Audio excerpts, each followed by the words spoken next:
Shalom, selamat malam Bapak Ibu, brother sisters yang terkasih dalam Tuhan kita Yesus Kristus. Puji Tuhan Malam. ya, kita pada malam hari ini di bulan November 2025 setelah selang 2 minggu berlalu, kita dapat berkumpul kembali bersama-sama dalam ruangan Zoom ini. Teman-teman Amor of God yang setia, baik yang sudah lama maupun yang baru bergabung ya, teman-teman mitra, dan terutama khususnya untuk Kak Elvindes Kapitsa yang kita akrab sapa dengan Kak Vindes. Bagi yang baru bergabung mungkin ada di sini, kita boleh menginformasikan bahwa Kak Vindes adalah pengajar dan pewarta di Keuskupan Agung Jakarta. Baik, tema kita pada malam hari ini bahwa kita masih mempelajari eh, perumpamaan-perumpamaan dari Yesus ya. Jadi, tema kita pada malam hari ini adalah siap menyambut kedatangannya di akhir zaman, diambil dari perikop Injil Matius bab 25 ayat 1 sampai dengan 13. Yesus memberikan perumpamaan 5 gadis bijak dan 5 gadis bodoh. Jadi, ini adalah sebagai panduan penting untuk persiapan kita menyambut kedatangannya. Kita bisa bersama-sama mendalami mengapa ada 5 gadis baik yang tanda kutip yang justru tertinggal, apa sebenarnya minyak yang tidak bisa dipinjamkan, dan bagaimana caranya tetap berjaga di tengah penantian yang panjang. Jadi, kita bersama-sama akan mendalami dalam pembelajaran kita malam hari ini, kita akan belajar memaknai minyak iman di era modern. Kemudian strategi tetap berjaga di tengah penantian dan juga menghindari tragedi terkunci di luar pintu dalam tanda kutip ya. Tentunya pembelajaran kita pada malam hari ini akan sangat memberkati pertumbuhan hidup iman kita. Mari bersama-sama kita mau siapkan hati, akal budi, pokoknya seluruh keberadaan diri kita ya. Mudah-mudahan disupport oleh signal yang baik. Dan sebelum memulai, tentunya kita akan mengawali dengan doa pembukaan terlebih dahulu. Silakan, Sis Mei mungkin ya, Kak Nina. Kak Saya, Nina. Kak saya. Nina. Mari Thank you. teman-teman, kita satukan dalam doa dalam nama Bapa dan Putra dan Roh Kudus. Amin. Bapa yang baik, puji syukur dan terima kasih atas rahmat dan anugerah-Mu. Kami boleh kembali berkumpul bersama di Zoom ini dari berbagai pelosok dan daerah. Bantulah kami untuk melepaskan diri dari kenyamanan dan kesibukan pekerjaan untuk sepenuhnya hadir, belajar, dan bersama pengajaran yang dibawakan oleh Kak Findes. Kiranya Engkau berkati dan turunkanlah Roh Kudus kepadanya, sehingga dalam pengajarannya yang akan disampaikan berasal daripadamu. Berilah karunia hikmat ya Bapa. Kami juga mohon Kau berkati alat komunikasi kami, jaringan internet, audio, video, semua berjalan lancar. Juga cuaca yang bersahabat. Berkatilah kami semua yang hadir dan mendengar pengajaran malam ini, sehingga sehingga terangilah kami dengan Roh Kudus-Mu, kami semakin mantap menjadi umat-Mu, dan kami siap Engkau bimbing. Kemuliaan kepada Bapa dan Putra dan Roh Kudus, seperti pada permulaan, sekarang, selalu, dan sepanjang segala abad. Amin. Dalam nama Bapa dan Putra dan Roh Kudus. Amin. Terima kasih Kak Nina untuk doa pembukaannya. Dan kepada Kak Vindes kami persilakan waktu dan tempat. Terima kasih. Baik, shalom Ibu Bapak dan teman-teman. Mohon maaf rasanya saya perlu off cam karena tadi sempat terlewat atau terlempar. Takutnya nanti di tengah pengajaran ternyata terlempar lagi dan itu pasti nggak mengenakan ya. Jadi mohon maaf, saya mohon izin untuk off cam. Semoga suara saya nggak putus-putus di sana. Lancar ya Bu Eni, Kak Mei? Lancar ya. Baik, Lancar. bagi teman-teman dan ibu bapak yang baru pertama kali gabung dengan AOG, selamat bergabung ya. Kita malam hari ini akan sama-sama belajar mengenai eh, 5 gadis bijaksana dan 5 gadis bodoh. Ini sangat menarik untuk kita pelajari lebih jauh lagi, 2 minggu ke depan, ya ini dan minggu depan kita masuk dalam masa Advent. Dan patut kita ingat bahwa masa Advent itu memiliki dua tujuan. Ini yang seringkali kita lupa ya. Yang pertama, tentu masa Advent itu kita masa penantian akan kelahiran Yesus secara historis, Allah menjadi manusia. Itu tujuan pertama dari masa Advent. Nah, tujuan kedua ini seringkali dilupakan. Masa Advent juga merupakan masa penantian akan kedatangan Yesus yang kedua kali. Maka kalau kita nanti perhatikan minggu pertama dan minggu kedua bacaan mingguan dalam liturgi gereja itu berkaitan dengan akhir zaman. Ya, jadi masa Advent itu bukan hanya kita menanti kelahiran Tuhan Yesus, tetapi juga kita menanti dengan penuh pengharapan kedatangan Yesus yang kedua kali atau biasa dikenal dengan parousia, akhir zaman. Ya, maka malam hari ini tema yang diangkat begitu menarik dan kita benar-benar ingin memperdalam perikop ini. Sekarang semoga di tangan Anda sudah ada Alkitab ya. Kita akan sama-sama ingin memulai perikop ini. Oke, kelihatan nggak di layar Ibu Bapak dan teman-teman? Nampak. Kelihatan. Ada, Kak. Kelihatan ya? Oke, baik. Coba sekarang buka Alkitab kita. Kita buka bersama-sama Matius bab 24. Matius bab 24. Ketemu nggak? Ketemu ya. Sudah. Kalau kita baca di bagian paling atas, pasal 24 sampai dengan 25, di sana ditulis tentang khotbah akhir zaman. Betul Mm-mm. ya? Tuh. Jadi Ibu Bapak dan teman-teman tolong diingat konteks dari Matius 24 dan 25 itu mengenai akhir zaman. Sehingga kita tidak salah menafsirkannya. Ya, konteksnya adalah tentang akhir zaman. Maka kalau kita menemukan perikop mengenai perumpamaan tentang talenta, coba kita baca Matius 25 ayat 14 sampai dengan 30. Ketemu Mm-mm. ya, perumpamaan Mm-mm. tentang talenta. Talenta di sini bukanlah bakat. Ya, maka kalau ada kalimat yang mengatakan, wah, kamu tidak mengembangkan bakatmu, nanti diambil loh sama Tuhan. Kan ada tuh dalam kitab suci perumpamaan tentang talenta. Kalau talenta yang sudah Tuhan percayakan tidak kamu kembangkan, maka nanti talenta itu akan diambil oleh Tuhan. Nah, tentu kalimat itu kurang tepat ya, karena talenta yang dimaksud di sini bukanlah tentang bakat. Ingat, bakat kita itu tidak akan membawa kita masuk ke dalam surga. Ya, tetapi talenta di sini memiliki dua arti.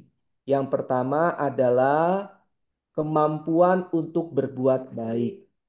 Jadi masing-masing di antara kita ini diberikan Tuhan rahmat untuk melakukan perbuatan baik. Nah, itu yang dimaksud dengan talenta. Misalkan di sini ada Kak Nina. Kak Nina diberikan 5 talenta.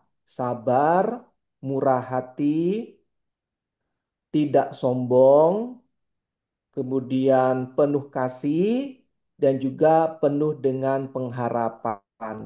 Nah, itu berarti Kak Nina diberikan 5 talenta. Ya, 5 rahmat untuk melakukan perbuatan baik. Nah, sedangkan saya misalkan diberikan hanya 1 talenta, yaitu sabar.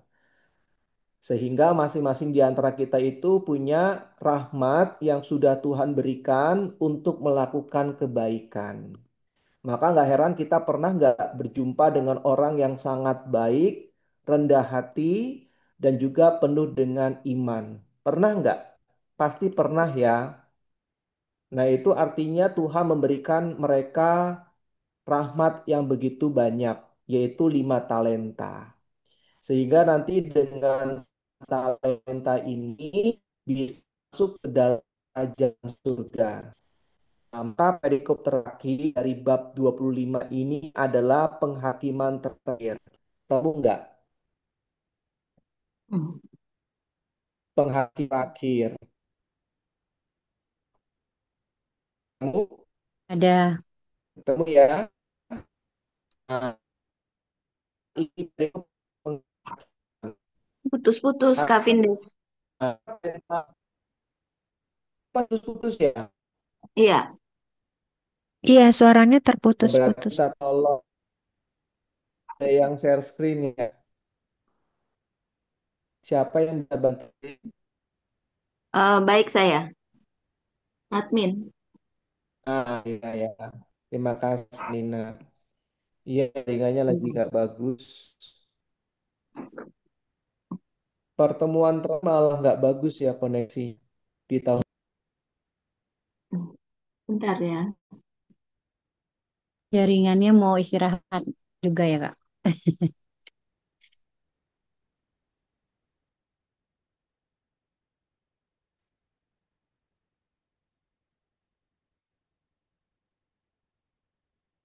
Ada nggak ya? Belum. Belum, Saya on the way kayaknya, Kak. belum ya. Nah, saya lanjutkan dulu aja ya. Nah, talenta yang kedua, Ibu Bapak tolong catat yang dimaksud talenta itu adalah harta benda, uang ya. Satu talenta itu 6.000 dinar. Coba kita lihat Alkitab kita di bagian akhir. Coba beri kata talenta. Ketemu nggak? Di bagian paling akhir, ada kamus Alkitab di sana. Ketemu?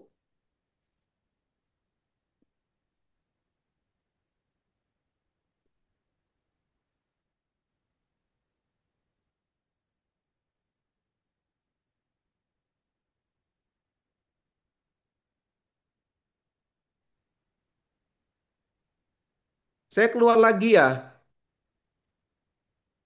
Hah? terpental ya. Masih ada nih. Ada kedengaran suaranya, Kak Windes? Kedengaran ya? Oke, saya lanjutkan lagi ya. Talenta yang kedua itu adalah harta benda. Coba Ibu Bapak buka kamus Alkitab kita, huruf T di bagian paling akhir tuh. Di dalam Alkitab kita itu ada kamus.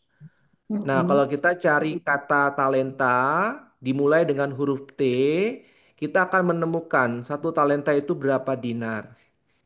Ketemu nggak? Hmm. Ada. Nah, berapa dinar, Ibu? Di sini tertulis ukuran timbangan sebesar 3.000 shikal, kurang lebih 34 kilogram. Jumlah uang yang sangat besar nilainya yaitu 6.000 dinar. Nah, jadi satu talenta itu 6.000 dinar. Jadi kalau misalkan kita membaca cukup mengenai talenta tadi, yaitu Datius bab 25, maka itu berkaitan harta benda. Ada yang diberikan talenta, artinya uangnya banyak sekali. Ada juga yang diberikan hanya 3 talenta, sedang-sedang saja. Ada juga yang hanya 1 talenta. Berarti serba berkecukupan saja, tidak lebih. Tetapi masing-masing itu diberikan Tuhan kemampuan untuk dapat berbagi talentanya. Nah, maka Allah itu menjadi marah kalau talenta yang sudah Allah berikan tidak dibagi-bagikan. Ya, jadi talenta itu yang kedua berkaitan dengan harta benda. Jadi ada dua arti ya dari talenta. Yang pertama rahmat atau kemampuan untuk berbuat baik. Yang kedua arti dari talenta adalah harta benda. Jadi harta benda kita itulah yang nanti juga akan kita gunakan untuk melakukan perbuatan baik. Ya, jadi berkat itu juga dari Tuhan datangnya ya, dari harta yang Tuhan kasih ke kita, Tuhan mau dibagikan kepada mereka yang membutuhkan. Sehingga nanti pada saat penghakiman terakhir, kita dapat masuk dalam kerajaan surga. Nah, sekarang kita masuk dalam perikop hari ini ya. Silakan buka Matius bab 25 ayat 1 sampai dengan 13. Satu orang volunteer mungkin bisa bantu bacakan.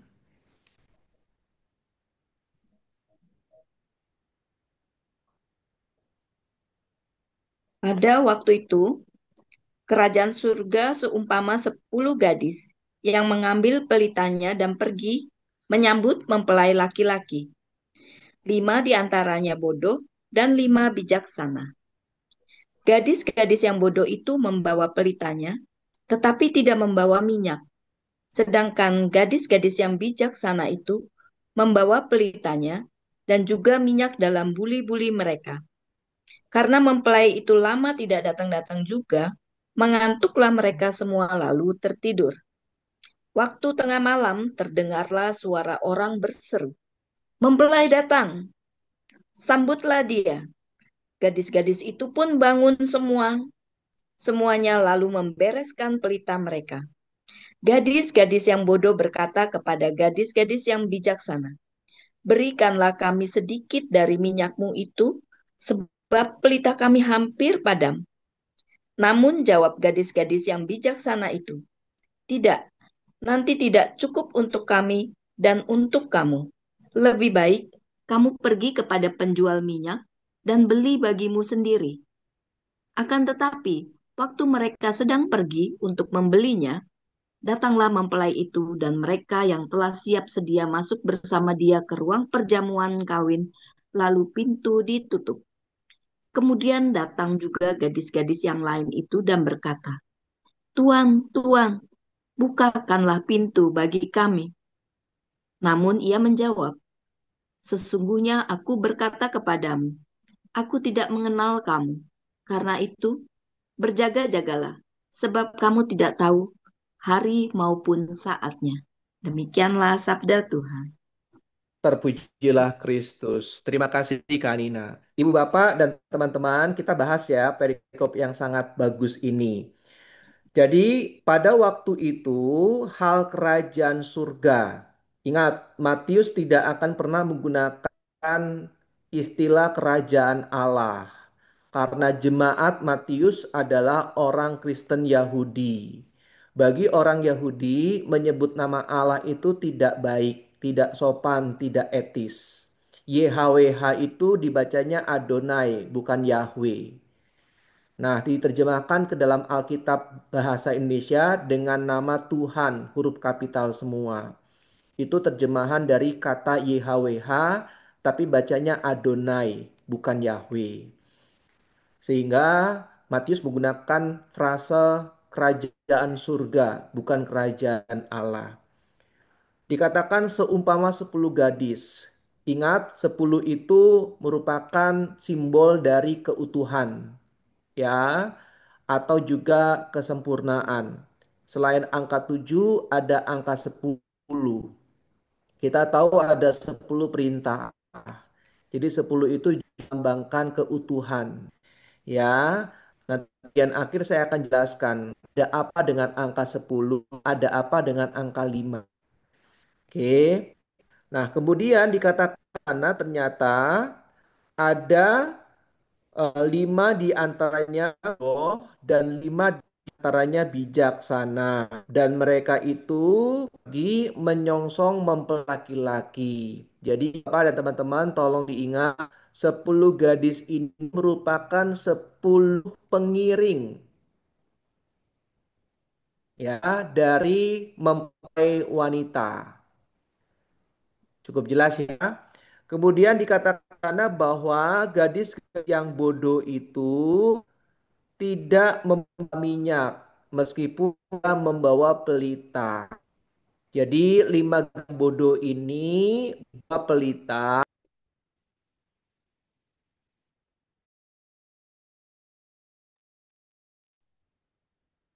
Kak Vindes, Kak Vindes, Terlempar ya mungkin ya. Eh, Kak Vinda suaranya Udah nggak ada. jelas? Tidak ada Tadi tadi. tadi sempat Hilang. Oh,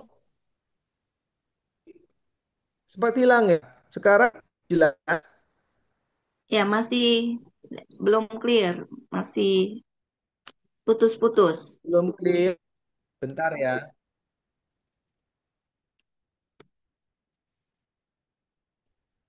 Sekarang jelas. Ya, jelas.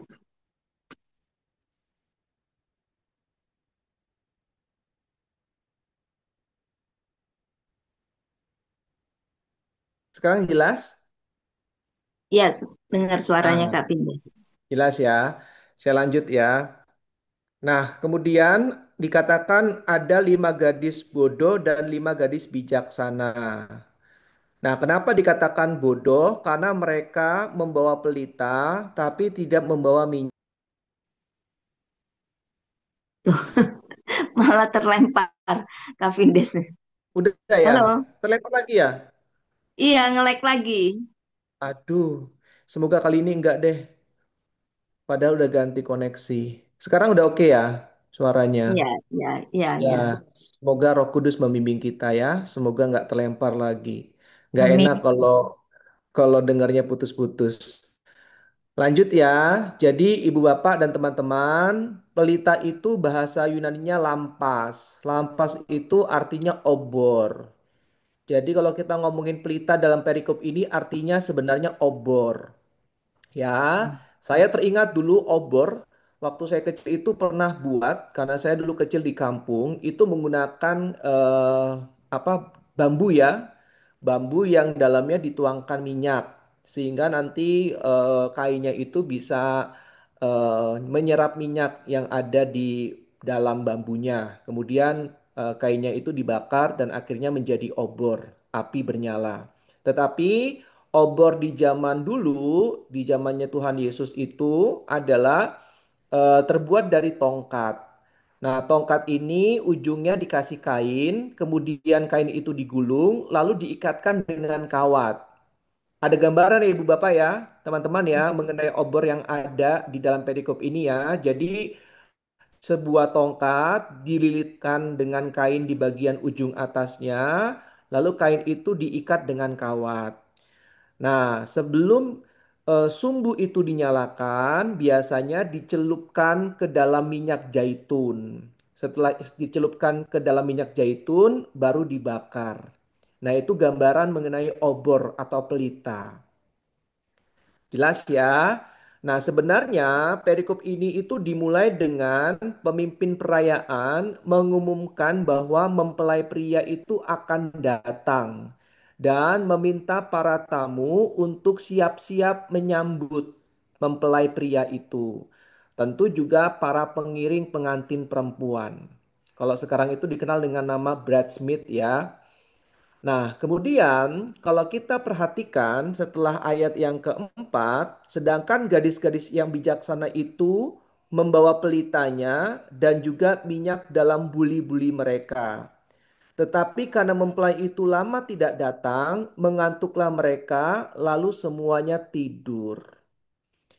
Nah, ibu bapak dan teman-teman, tolong diingat bahwa prosesi perkawinan itu lama dan biasanya minyak itu hanya bertahan 15 menit. Jadi misalkan nih ya, saya bawa obor, kemudian saya celupkan minyak itu, kain itu ke dalam minyak zaitun, lalu saya bakar. Nah, itu akan bertahan minyaknya yang ada di kain hanya 15 menit. Itulah kenapa sangat dibutuhkan minyak cadangan. Kenapa? Karena prosesi perkawinan itu lama. Ya, nggak sebentar. Maka yang dilakukan oleh gadis-gadis yang bodoh itu adalah sebuah keteledoran. Bahasa yang lebih ekstrim adalah sebuah kebodohan. Kenapa bodoh? Karena kan mereka tahu prosesi perkawinan itu lama.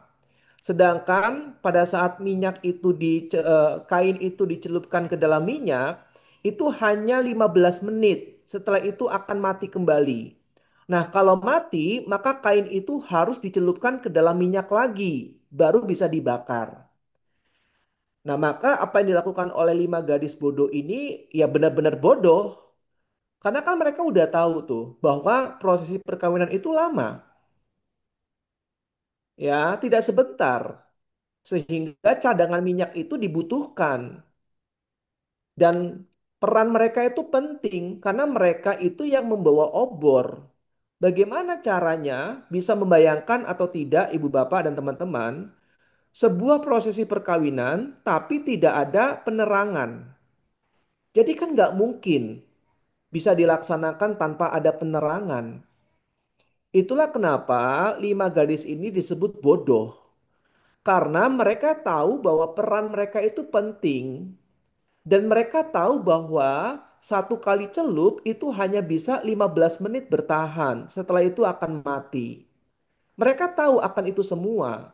Tapi mereka tetap tidak membawa minyak cadangan. Mereka menyederhanakan, mereka menyepelekan. Padahal mereka tahu bahwa peran mereka sangat penting dalam prosesi perkawinan. Maka nggak heran Matius mengatakan mereka itu bodoh. Karena alasannya itu. Mereka sudah tahu bahwa prosesi perkawinan itu lama dan butuh penerangan, tapi mereka tidak bawa minyak. Mereka hanya bawa obor. Ya, cukup jelas ya. Jadi perikop ini benar-benar sangat tajam. Nanti saya akan jelaskan maksudnya apa dengan kebodohan mereka itu, ya. Karena ini adalah sebuah bahasa metafora. Berikutnya, Kanina, boleh slide berikutnya.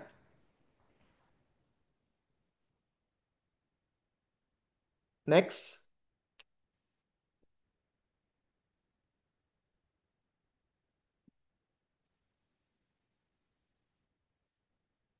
Belum pindah ya?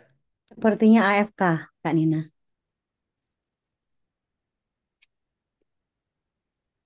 Oke, nggak apa-apa. Saya lanjutkan aja ya. Nanti Ya, Kak. akan dikirimkan kok materinya. Ya, Iya, Kak. saya Silakan. lanjutkan dulu ya, nggak apa-apa ya. Iya, Kak. Nah, ibu bapak, sayangnya mempelai pria itu datangnya terlambat. Dikatakan bahwa mempelai pria itu datangnya terlambat. Ini juga ada maknanya, ada artinya. Kenapa kok mempelai pria itu terlambat datangnya? Ya, karena di zaman Yesus dulu, yang namanya perkawinan orang Yahudi itu butuh kesepakatan antara orang tua mempelai pria dan orang tua mempelai perempuan. Kalau belum ada kata sepakat, maka itu akan menjadi diskusi yang alot. Dengan kalimat bahwa mempelai laki-laki ini datang terlambat, besar kemungkinan bahwa diskusi mengenai kalau kita ngomongnya apa ya, mas kawin ya, ya, diskusi mengenai mas kawinnya itu berjalan dengan alot. Sehingga dikatakan bahwa mempelai laki-laki itu datangnya terlambat. Ya. Kemudian kalau kita perhatikan, saya tulis di slide yang ada di layar kita sekarang, karena molornya waktu kedatangan rombongan pengantin pria itu bisa saja karena tadi ya saya bilang negosiasi yang alot untuk ngomongin soal mas kawinnya. Sehingga membuat 10 gadis itu menjadi tertidur. Mereka ngantuk dan akhirnya ketiduran. Wajar ya nunggu lama-lama kemudian sampai tengah malam yang ditunggu belum datang-datang. Akhirnya mereka capek, mereka ngantuk, mereka ketiduran. Karena mereka juga membantu keluarga mempelai perempuan tentunya dalam mempersiapkan segala sesuatu. Nah, ini poin yang penting. Yang membedakan antara gadis-gadis bijaksana dan gadis-gadis bodoh adalah perbedaan pola pikir. Tolong diingat dan dicatat. Jadi kalau nanti ditanya yang membedakan antara gadis bijaksana dan gadis bodoh itu apa? Jawabannya adalah mindset, perbedaan pola pikir. Sehingga pola pikir itu menentukan tindakan yang akan dipilih. Ya, pentingnya pola pikir karena dengan pola pikir itu kita menentukan sebuah tindakan yang akan kita lakukan, yang akan kita pilih. Gadis-gadis yang bijaksana bertindak dengan hati-hati dan cermat. Ya, tolong diingat. Mereka ingin menjalankan tugas yang dipercayakan dengan sebaik-baiknya, sehingga seluruh waktu dipergunakan untuk mempersiapkan diri. Tolong diingat tadi di bagian akhir dikatakan bahwa pengantin pria itu datang tanpa diduga. Sehingga pesan dari perikop ini adalah kerajaan Allah itu datang tidak terduga. Tetapi meskipun 5 gadis bijaksana ini ketiduran, mereka tidak takut. Kenapa mereka tidak takut? Karena mereka membawa cadangan minyak. Cukup jelas ya, ibu bapak dan teman-teman ya. Sehingga pada saat obornya mati, mempelainya akan datang, mereka bisa menyalakan lagi. Karena mereka bawa cadangan minyak. Nah, inilah yang benar-benar ingin ditekankan oleh Matius. Bahwa kita sebagai pembaca harus seperti 5 gadis bijaksana. Kita harus bertindak dengan hati-hati dan cermat, memperhitungkan segala macam kemungkinan. Itulah kenapa Tuhan Yesus di lain kesempatan pernah mengingatkan, kalau engkau mau membangun rumah, duduk dulu, hitung dulu anggarannya. Jangan langsung dibuat, jangan langsung dibangun rumah kamu. Tapi duduk dulu, hitung pelan-pelan. Agar jangan nanti pada saat kamu bangun rumah kamu, ternyata dananya terbatas, dananya kurang. Dan akhirnya kamu malu karena bangunannya tidak selesai. Nah, inilah yang ditekankan oleh Matius bahwa gadis-gadis ini bijaksana karena bertindak dengan hati-hati, penuh dengan perhitungan, mempersiapkan diri, mempersiapkan minyak. Jadi dia benar-benar mempersiapkan segala sesuatu dengan maksimal. Maksudnya apa? Bahwa mereka benar-benar tidak mau melewatkan waktu dengan sia-sia. Mereka mempersiapkan semuanya dengan sangat baik, mempergunakan waktunya dengan baik, karena mereka benar-benar mau menjalankan tugas sebaik-baiknya terhadap tugas yang telah dipercayakan kepada mereka. Sedangkan gadis-gadis yang bodoh itu tidak serius. Hal ini tampak dengan mereka tidak membawa cadangan minyak. Tadi di slide sebelumnya saya sudah jelaskan bahwa kenapa mereka dikatakan bodoh? Ya karena mereka tahu peran mereka itu penting. Mereka bawa obor. Dan obor itu hanya bertahan 15 menit. Kalau tidak ada minyak yang dicelupkan, maka obor itu akan mati. Tidak ada minyak. Dan setiap kali dicelupkan, kemudian obor itu dinyalakan kembali, hanya bertahan 15 menit. Dan prosesi perkawinan itu nggak mungkin cuma 15 menit. Jadi mereka itu benar-benar tidak serius mempersiapkan diri. Mereka menyepelekan. Mereka menunda pekerjaan. Nanti. Kan ada 5 gadis yang lain. Jadi mereka itu membiarkan waktu berlalu begitu aja. Tidak ada artinya. Nah, inilah yang mau ditekankan oleh Matius bahwa kita jangan seperti 5 gadis yang bodoh. Jangan menyepelekan. Ya, kalau sebuah lagu itu kan dikatakan hidup adalah kesempatan. Hidup ini adalah kesempatan. Hidup ini untuk melayani Tuhan. Jangan sia-siakan waktu yang Tuhan beri. Hidup ini harus jadi berkat. Nah, itu 5 gadis bijaksana. Ya, karena mereka tidak menyia-nyiakan waktu yang Tuhan berikan.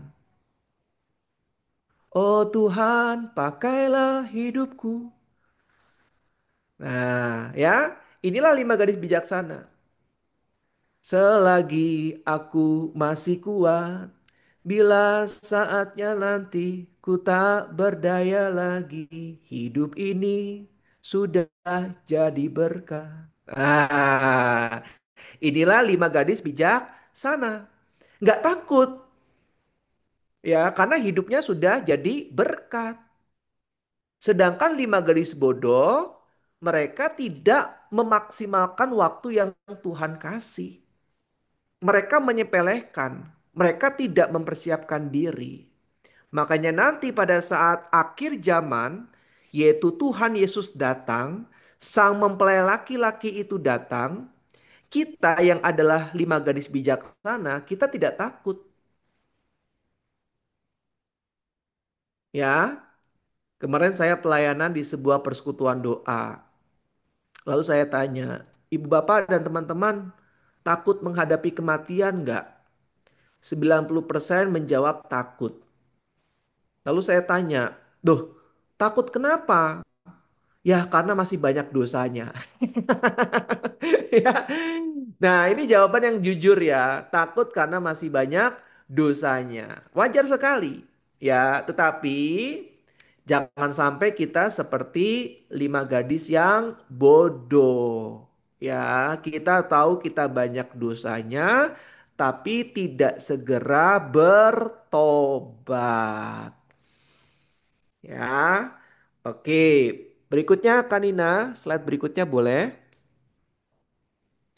Maka kalau kita baca ayat berikutnya, ternyata sang gadis bodoh atau 5 gadis bodoh itu minta minyak kepada 5 gadis yang bijaksana. Ya, yang 5 gadis bijaksana kasih nggak cadangan minyaknya? Kasih nggak? Tidak. Nggak kasih, nggak kasih ya. Nah, alasannya kenapa? Alasannya ibu bapak tolong dicatat. Ini bagus sekali. Penting sekali. Bukan karena 5 gadis bijaksana ini pelit. Bukan. Ya. Jadi 5 gadis bodoh itu minta cadangan minyak dari 5 gadis bijaksana. 5 gadis bijaksana itu nggak kasih bukan karena pelit. Bukan karena nggak peduli. Bukan. Ya. Tetapi penolakan ini sangat masuk akal. Karena prosesi itu sebentar lagi akan dimulai. Maka kalau mereka membagikan cadangan minyak mereka, pasti nanti tidak akan cukup. Yang harusnya misalkan dengan cadangan minyak itu bisa 2 jam, tapi karena diminta oleh 5 gadis yang bodoh hanya bertahan 1 jam. Kalau nanti dalam waktu 1 jam ternyata prosesi perkawinan itu belum selesai, maka gelap nggak semuanya? Ya. Gelap. Kalau semuanya gelap berarti kan semua prosesi itu akan berantakan. Kalau berantakan siapa yang rugi? Semua yang rugi, tidak ada yang diuntungkan. Karena gelap, tidak ada penerangan, maka semua acara prosesi perkawinan itu berantakan. Jadi sangat masuk akal kalau 5 gadis bijaksana ini nggak mau kasih cadangan minyaknya kepada 5 gadis bodoh. Ya karena kalau misalkan dikasih semuanya rugi. Semuanya rugi. Apalagi kalau nanti sampai akhirnya semuanya mati tidak ada penerangan. Ini kan aib bagi mempelai perempuan. Betul kan? Nah kalau misalkan ini aib ya jangan dilakukan. Maka penolakan 5 gadis bijaksana atas permintaan minyak dari 5 gadis bodoh itu justru sangat bijaksana. Kenapa? Karena kalau nanti dikasih semuanya dirugikan.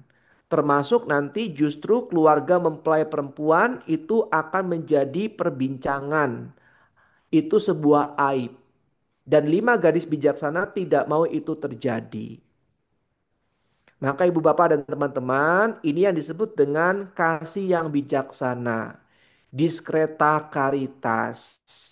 Bahwa pada saat kita mengasihi dan juga memberi, butuh kebijaksanaan. Ya, tidak langsung memberi, tapi perlu kebijaksanaan, perlu hikmat. Karena selalu memberi itu bukan berarti selalu baik. Ah, ya. Saat dua murid Yesus ribut mengenai siapa yang layak duduk di sisi kanannya. Ya kan? Yesus nggak memberikan tempat itu langsung kepada mereka. Ya, cukup jelas ya, Ibu Bapak dan teman-teman ya. Jadi memberi itu tidak selalu baik. Harus melihat konteksnya juga. Dan tidak memberi itu bukan berarti selalu pelit atau tidak peduli. Ya, oke. Sebelumnya Kak Nina. Nah, sebelumnya Kak. Sebelumnya. Nah ini. Setelah ini. Nah, ya.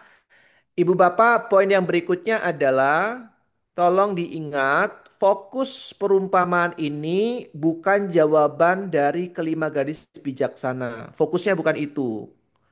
Jangan salah ya. Fokusnya adalah konsekuensi dari 5 gadis yang bodoh. Ya, jadi selalu ada konsekuensi yang harus ditanggung oleh setiap perbuatan kita yang teledor. Ya, oleh setiap perbuatan kita yang tidak baik. Itu fokusnya. Konsekuensi yang harus kita tanggung. Bukan jawaban dari 5 gadis yang bijaksana. Ini yang seringkali keliru juga nih, perikop ini ditafsirkan. Ya, jadi yang paling penting adalah fokusnya bukan jawaban dari 5 gadis bijaksana, tetapi dari konsekuensi yang harus ditanggung oleh 5 gadis yang bodoh. Apa konsekuensinya? Konsekuensinya adalah karena mereka bodoh, tidak membawa cadangan minyak, 5 gadis bijaksana itu pintar. Minta mereka untuk beli minyak di warung. Saat mereka beli minyak di warung, mempelai pria itu akhirnya datang. Dan mereka masuk bersama dengan mempelai pria, kemudian pintu dikunci. Sehingga pada saat 5 gadis bodoh itu pulang dari warung setelah membeli minyak, pintu itu sudah dikunci dari dalam dan mereka tidak bisa masuk ke dalam. Itu pesan pentingnya dari perikop ini.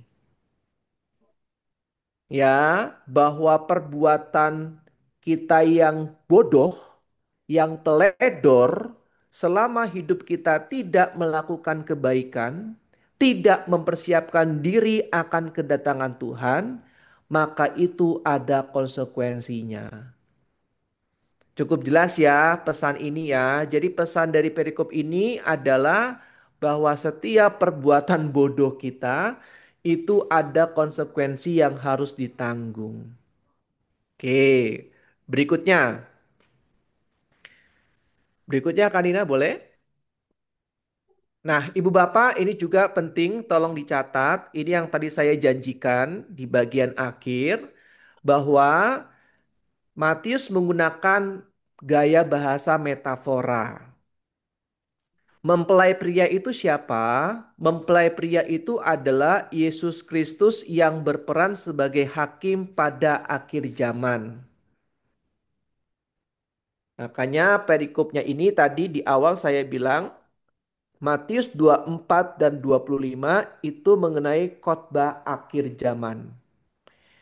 Ya, jadi mempelai pria itu adalah Yesus Kristus yang berperan sebagai hakim pada akhir zaman. Disinilah disebut dengan pengadilan umum atau pengadilan terakhir. Hanya ada surga dan neraka. Dunia dihancurkan, purgatorium juga dihancurkan. Ya, inilah yang disebut dengan akhir zaman, di mana apa yang tersembunyi di dalam gelap akan diungkap di dalam terang. Nah, itu ada pada akhir zaman. Pengadilan umum atau pengadilan terakhir. Ya, tolong diingat Ibu Bapak, pengadilan itu ada dua. Pengadilan khusus saat kita meninggal dunia, kita langsung diadili oleh Tuhan Yesus. Dan pengadilan umum atau pengadilan terakhir, itu pada saat akhir zaman, kedatangan Yesus yang kedua kali. Disinilah nanti Tuhan Yesus akan memisahkan mana ilalang, mana gandum, mana kambing, mana domba. Ya, itu pada saat akhir zaman. Oke. Lalu yang tadi saya janjikan juga menjelaskan mengenai maksud dari keterlambatan mempelai pria. Jadi yang dimaksud dengan keterlambatan mempelai pria untuk datang itu penundaan saat parousia. Parousia tahu ya, kedatangan Yesus yang kedua kali. Nah, para ahli tafsir menafsirkan bahwa penundaan ini bertujuan untuk melihat persiapan yang dilakukan oleh umat manusia. Ya, jadi Allah ingin melihat ya apa yang dilakukan oleh umat manusia dalam menyambut ya kedatangan Yesus yang kedua kali. Nah, maka tadi di awal saya bilang masa Advent itu punya dua tujuan. Ya, yang pertama adalah kita menantikan kelahiran Yesus secara historis, Allah menjadi manusia. Yang kedua, menantikan kedatangan Yesus yang kedua kali dengan penuh pengharapan. Nah, ini yang dimaksud dengan masa Advent sebenarnya. Bukan hanya yang pertama. Seringkali kita hanya berpikir yang pertama tuh, tapi lupa yang kedua. Ya, tujuan kedua itu juga sangat penting. Ya, bahwa kita menantikan kedatangan Yesus kedua kali dengan penuh pengharapan. Ya, penundaan itu bertujuan agar kita dapat mempersiapkan diri lebih baik lagi. Cukup jelas ya, Ibu Bapak dan teman-teman ya. Ya. Kemudian 10 gadis, tadi saya juga janji jelaskan, 10 gadis itu adalah komunitas Kristiani yang sedang berharap. Ya, dalam hal ini anggota gereja.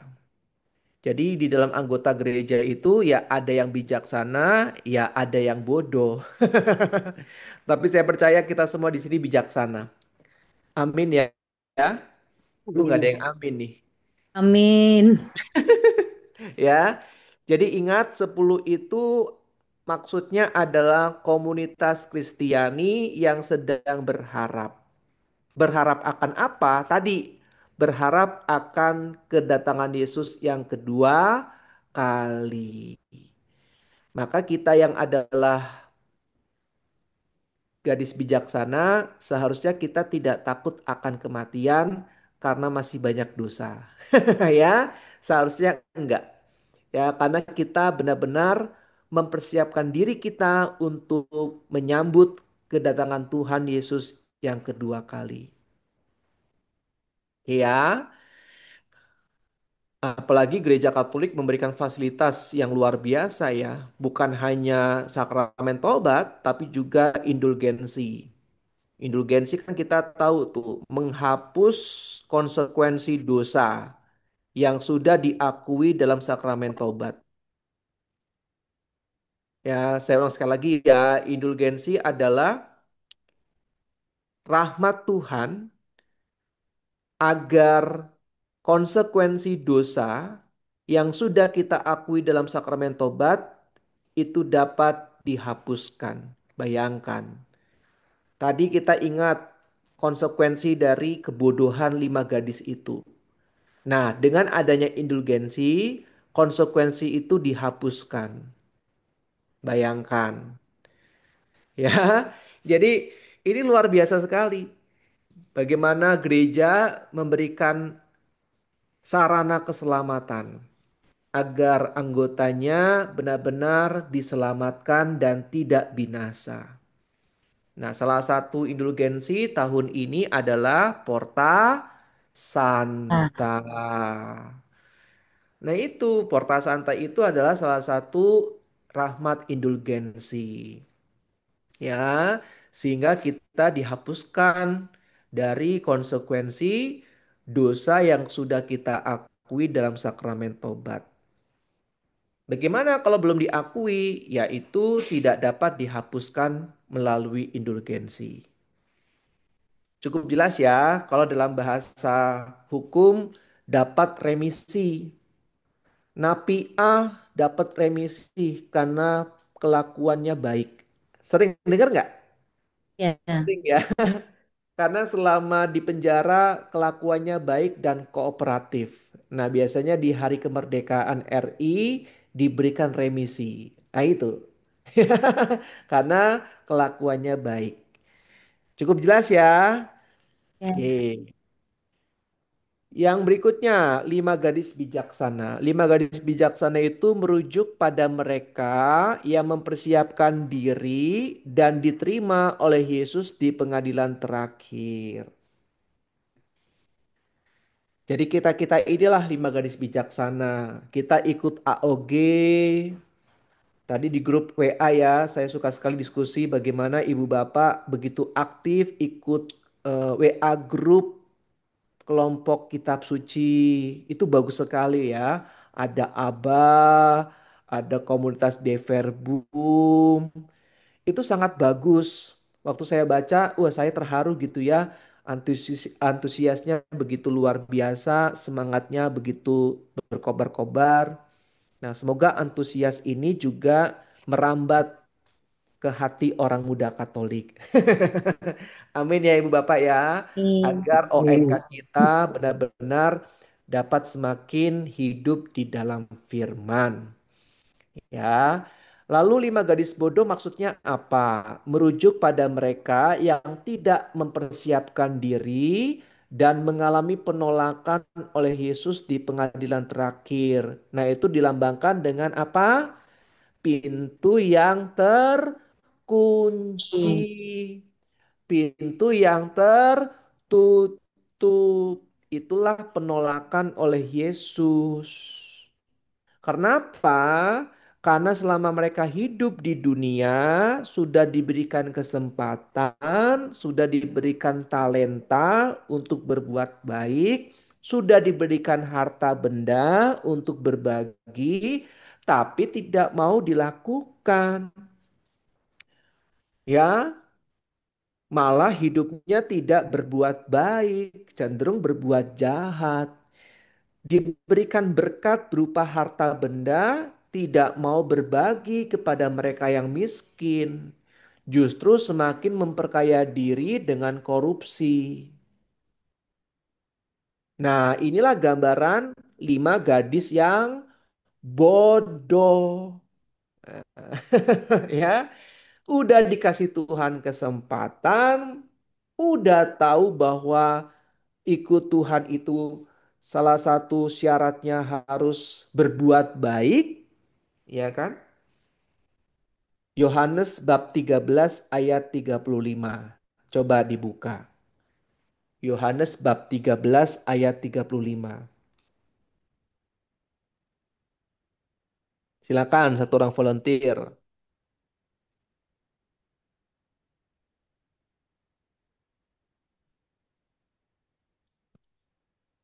Ketemu nggak? Yohanes 13 ayat 35. Simon Petrus berkata kepada Yesus, Tuhan, kemanakah engkau pergi? Jawab Yesus, ke tempat aku pergi, engkau tidak dapat mengikuti aku sekarang, tetapi kelak engkau akan mengikuti aku. Kami maaf salah. Yohanes 13 ayat 35, Kak. Yohanes 13 ayat 30. Oh ya, baik. Dengan demikian, semua orang akan tahu bahwa kamu adalah murid-muridku, jikalau kamu saling mengasihi. Terima kasih kami. Amin. Jadi Amin. semua orang itu akan tahu kalau kita murid Tuhan Yesus, kalau kita saling mengasihi. Nah, ini poin yang sangat penting. Semua orang akan tahu kita murid Tuhan kalau kita saling mengasihi. Cuman kadang kita itu mengasihi dengan tidak bijaksana. Kalau ada teman berbuat salah, kita nggak berani menegur dengan alasan nanti takut tersinggung, takut marah, nanti nggak enak jadinya. Justru itu bukan perbuatan kasih. Ya, kebiasaan kita seperti itu, takut nanti melukai perasaan teman kita kalau kita tegur. Nah, padahal tidak ya, bahwa kalau kita mengasihi teman kita, kalau teman kita berbuat salah, ya kita tegur dalam kasih dengan cara yang baik di waktu yang tepat. Nah, ini yang harus kita belajar. Ya, bukan di depan orang, apalagi sampai menyerang pribadi, bukan yang substansinya. Ya, seringkali itu yang terjadi. Makanya itu melukai perasaan teman kita karena bukan hal-hal yang substantif yang kita tegur, tapi pribadinya. Nah, ini yang nggak boleh. Ya, misalkan ya ada teman kita yang terlambat datang ke persekutuan doa, padahal dia tugas sebagai singer. Lalu kita bilang kayak gini, kita tegur dalam kasih. Sorry ya, aku tegur kamu. Kamu pasti tadi datang terlambat karena kamu pasti tadi males ya. Kamu tadi nggak serius ya, pelan-pelan, nggak buru-buru, nggak benar-benar siapin waktu kamu untuk datang lebih awal. Nah itu kan artinya sudah apa menghakimi ya. Itu bukan menegur ya. Jadi sudah memberikan label, sudah menilai dengan bilang kamu pasti tadi males ya datang ke sini. Nggak benar-benar cepet ya. Kamu ogah-ogahan kan. Nah sehingga kamu terlambat. Nah itu udah menghakimi. Ya itu yang nggak boleh ya. Nah tegur dalam kasih misalkan kamu tadi terlambat kenapa? Nah ditanya dulu ya. Oh tadi karena aku bangunnya kesiangan misalkan. Nah, mungkin next time lebih awal lagi ya datangnya ya. Soalnya nggak enak sama yang lain kalau terlambat. Nah, itu akan lebih bagus. Ya, tanpa menghakimi tapi ditanya dulu alasannya kenapa. Oke ya. Lalu yang berikutnya, apa yang dimaksud dengan pesta perkawinan? Pesta perkawinan itu adalah kebahagiaan surgawi. Ingat tentang apa yang berkaitan dengan sebuah pesta selain perikop ini. Perikop tentang apa? Perkawinan di Kana, Perkawinan di Kana. Oke, good. Di situ apa? Air menjadi anggur, anggur. Itu maksudnya perjanjian lama menjadi perjanjian baru. Air itu melambangkan perjanjian lama, anggur itu melambangkan perjanjian baru. Ya, kebahagiaan surgawi itu. Di mana nanti kita akan bersama-sama pesta dalam kerajaan surga. Yesus sebagai sang mempelai laki-laki dan kita adalah mempelai perempuannya. Ya, jadi gereja itu kan mempelai perempuan ya. Makanya Romo itu nggak mungkin perempuan sampai kapanpun. Kalau ada berita Romo Katolik Roma eh, akan disahkan perempuan. Nah itu nggak mungkin.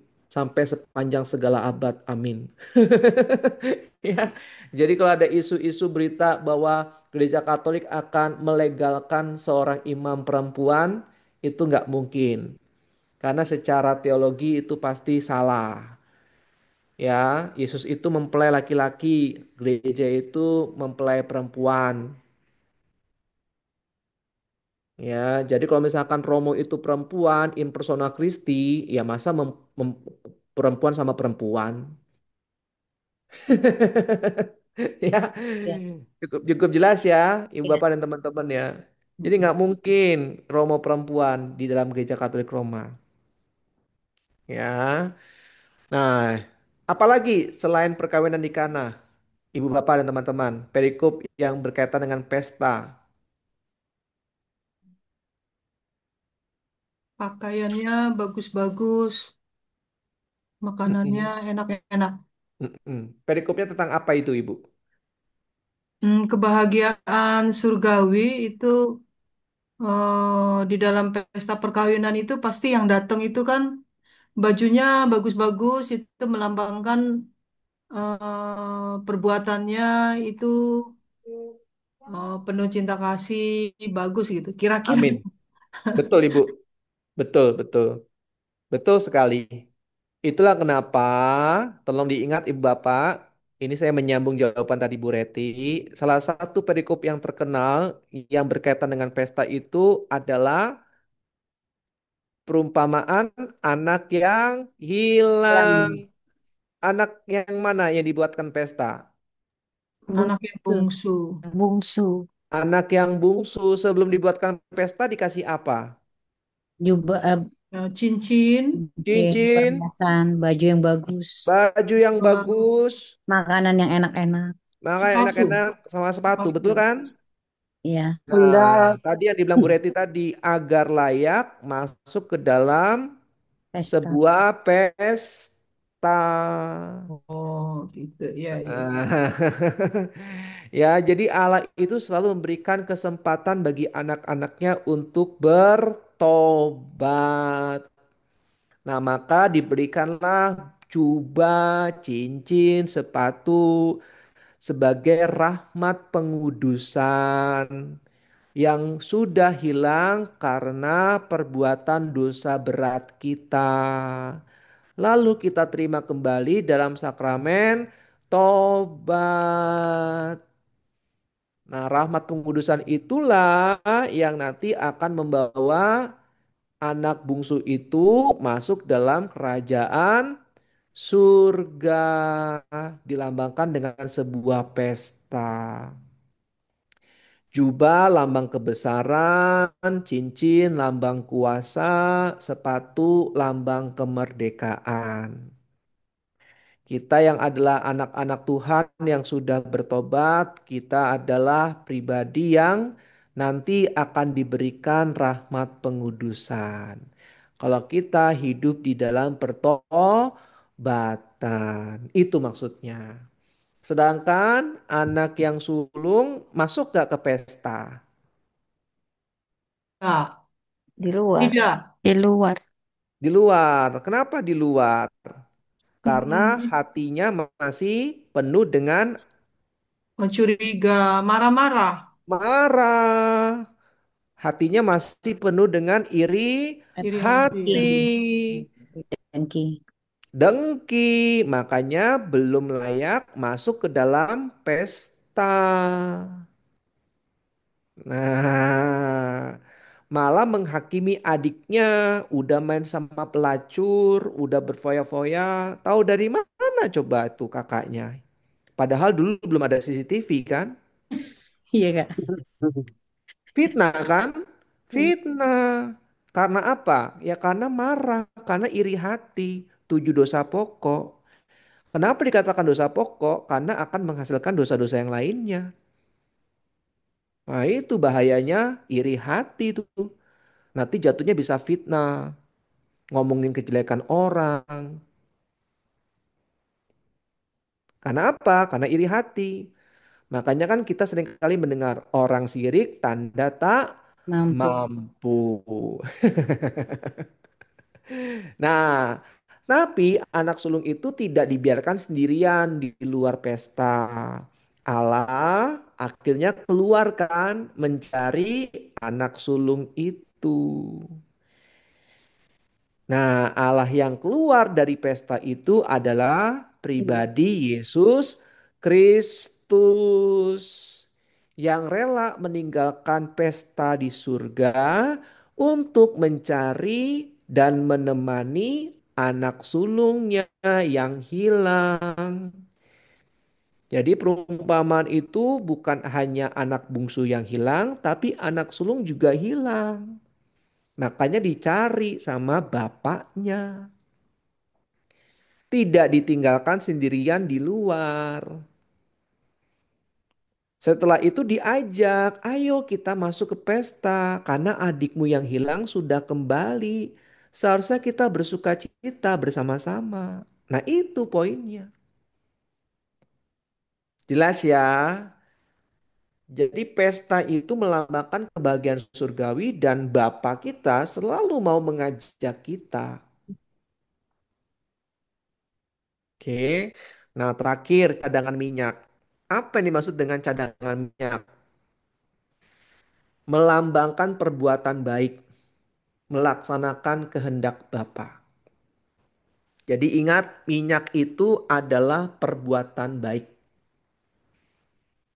Nah, ya, jadi kan nggak mungkin perbuatan baik itu dibagi-bagikan. Maksudnya, saya punya 5 perbuatan baik, ya kan? Misalkan saya orangnya sabar. Terus Bu Herna bilang gini, Kak Vindes, bagi dong kesabarannya. Ya nggak mungkin bisa saya bagi kesabaran saya kan. Iya kan? Nah itu, iya kan? Terus Bu Herna ini orangnya murah hati. Terus saya bilang ke Bu Herna bagi dong kemurahan hatinya. Iya kan nggak mungkin. Iya kan? Jadi minyak itu memang nggak bisa dibagi-bagi. Ya, ya. Yang namanya minyak itu ya nggak bisa dibagi-bagi. Ya, maka ingat bahwa kita itu dapat masuk ke dalam pesta perkawinan yang adalah surga karena kita melakukan perbuatan baik. Tapi pertanyaan berikutnya, apakah perbuatan baik itu cukup? Cukup nggak? Tidak, belum. Belum cukup. Ingat ya, minyak saja itu tidak cukup. Dalam hal ini, perbuatan baik saja itu tidak cukup. Maka kalau ada kalimat mengatakan nggak penting beragama, yang penting berbuat baik. Orang-orang yang beragama pun banyak yang nggak berbuat baik. Tapi kan itu bukan alasan untuk kita tidak percaya Tuhan atau tidak beragama. Ya, masa kita beragama karena melihat orang-orang beragama tidak berbuat baik. Kasihan banget kita kan. Kita percaya sama Tuhan, menjadi pribadi yang beragama karena melihat orang yang beragama berbuat baik, bukan melihat Tuhannya. Ya kan? Nah, maka ingat 5 gadis bijaksana ini bisa masuk ke dalam rumah itu karena kebaikan mempelai laki-laki. Jelas ya. Walaupun mereka punya cadangan minyak, tapi peran mereka itu hanya memberikan penerangan. Perkara mereka nanti masuk ke dalam rumah itu atas izin mempelai laki-laki yang punya pesta. Nah, jadi perbuatan baik aja nggak cukup. Kita butuh rahmat Tuhan yang mengizinkan kita masuk ke dalam pesta. Cukup jelas, Ibu Bapak dan teman-teman. Jadi ini yang dikatakan oleh Thomas Aquinas, rahmat menyempurnakan kodrat. Ya, kita tidak memiliki konsep sola gracia. Hanya rahmat Tuhan cukup. butuh juga kerjasama manusia. Ya, karena kalau rahmat saja cukup, itu 5 gadis bodoh bisa masuk gak? Bisa. Bisa. Bisa, jelas ya. Ya. Karena kalau hanya rahmat Tuhan, itu 5 gadis bodoh juga bisa masuk. Pintu itu akan dibuka. Nah, jadi rahmat menyempurnakan kodrat. Oke, cukup jelas ya, Ibu Bapak dan teman-teman ya. Oke, berikutnya. Kak berikutnya boleh slide berikutnya. Sudah hampir selesai. Nah, ini juga tolong dicatat. Bijaksana dalam perikop ini artinya bertindak dengan tepat dan pada saat yang tepat. Dengan demikian, kebijaksanaan itu bukan sekedar pikiran, bukan sekedar kecerdasan atau sikap batin, tetapi terutama adalah tentang tindakan. Tadi kan 5 gadis yang bodoh itu kan tahu dengan pikiran mereka, dengan kecerdasan mereka, mereka itu tahu loh kalau prosesi perkawinan itu lama. Dan mereka juga tahu peran mereka itu sangat penting memberikan penerangan. Tapi mereka nggak punya tindakan untuk membawa cadangan minyak. Nah ini sama seperti kita. Kita sudah tahu secara teori mengenai perbuatan baik. Tetapi kita tidak ada tindakan untuk berbuat baik. Nah, jadi bijaksana itu lebih kepada tindakan. Oke. Nah, berikutnya hidup dengan pelita yang bernyala, belum kan Nina? Atau obor yang bernyala artinya adalah hidup dalam berbagai tindakan yang baik, yang benar, dan yang suci.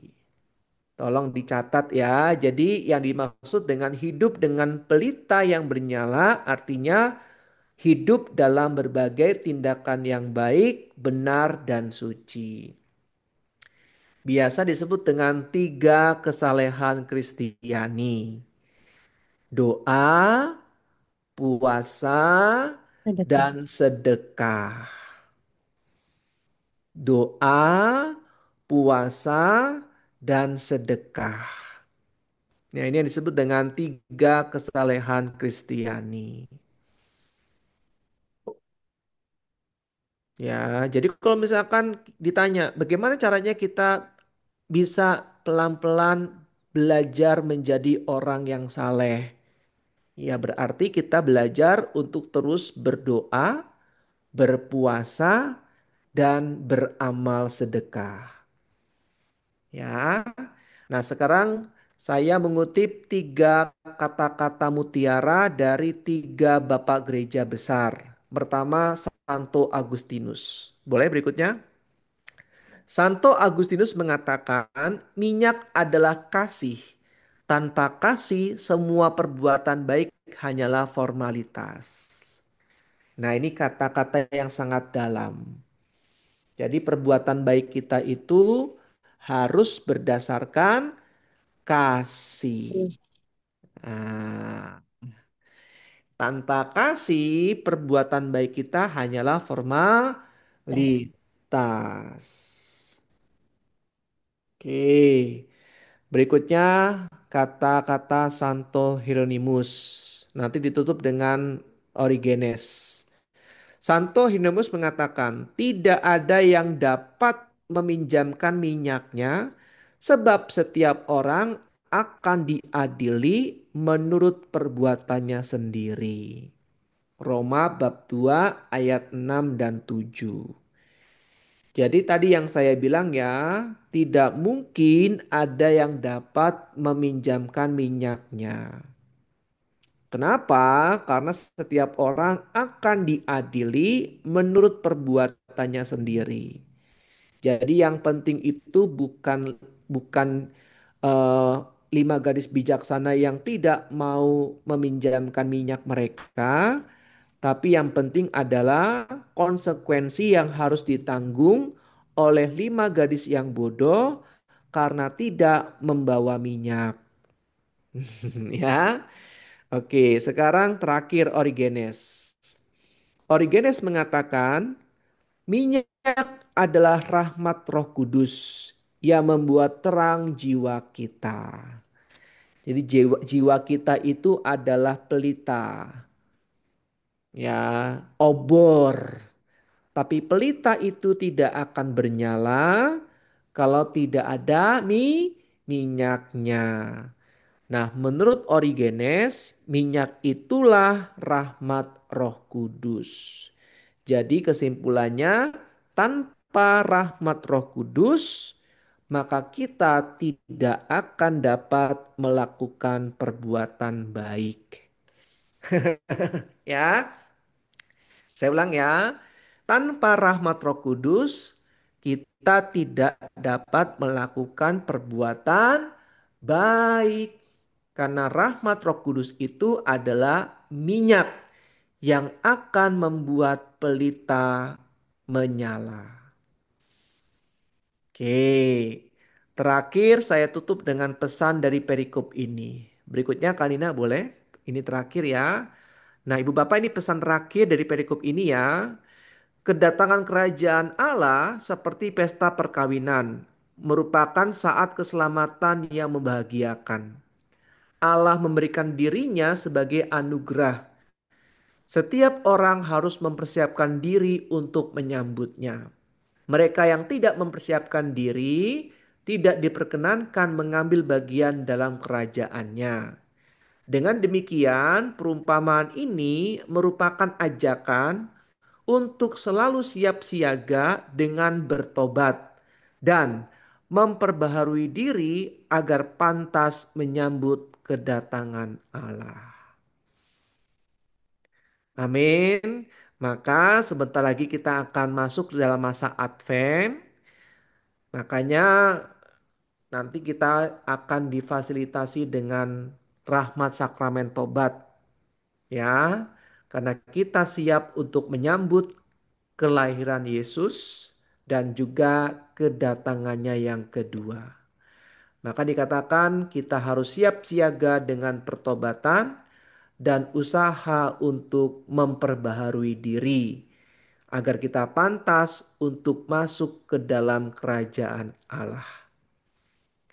Sekian Ibu Bapak, terima kasih. Mohon maaf karena tadi sempat terputus. Tuhan Yesus memberkati kita semua. Amin. Amin.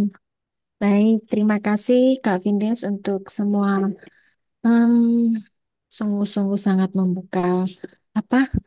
Saya selama ini masih ada yang kurang ternyata. Saya memahami perikop ini eh, tidak sedalam itu ya Kak Vindes ya. Puji Tuhan. Jadi yang kena ke saya sih ya.